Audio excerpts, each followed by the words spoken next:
நல்லூர் உற்சவம் என்பது யாழ்ப்பாணத்துக்கு மட்டுமே மட்டுப்படுத்தப்பட்டது கிடையாது. இது உலக வாழ் மக்கள் அனைவரையும் இருக்கக்கூடிய ஒரு பொதுவான திருவிழாவாக காணப்படுகிறது. இந்த திருவிழா பத்தி நாங்க நிறைய விஷயம் பேசுறதுக்காக காத்திருக்கிறோம். இப்படிதானே திரிஷானு? ஆம் அதிவதன், உலக வாழ் மக்களுடன் பின்ன பிணைந்த பொருளாதாரம், கலாச்சாரம், பாரம்பரியம் என பலவிதமான அம்சங்களை கொண்டு தலை தோங்கக்கூடிய ஒன்றாகும். இல்லையா ஐயா? இந்த நல்லூர் திருவிழாவும் தமிழ் மக்களும் பாரம்பரியம், கலாச்சாரம் பற்றி நீங்கள் எங்களுக்கு கூறினார்.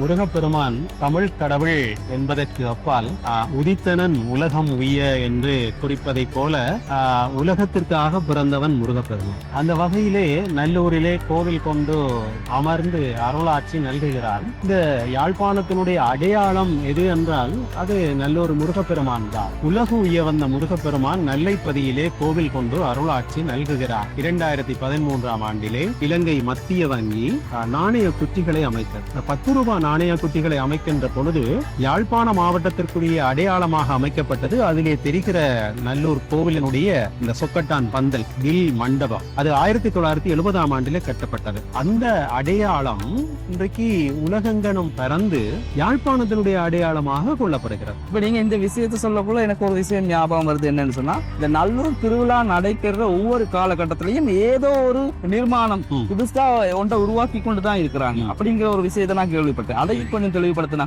அதே காலத்துக்கு காலம் நல்லூர் கோவில்களிலே பல மாற்றங்கள் ஏற்படுத்தப்படுவது மரபு. இப்பொழுது நீங்கள் பார்த்து கொண்டிருக்கிற வாகன சாலை கட்டுமானம் இந்த ஆண்டிலே நடைபெற்றுக் கொண்டிருக்கிறது. நல்லூரிலே ஏற்படுத்தப்படுகிற மாற்றம் உலகெங்கனும் ஒரு சைவ மரபிலே ஏற்படுத்தப்படுகிற மாற்றமாக இருக்கிறது.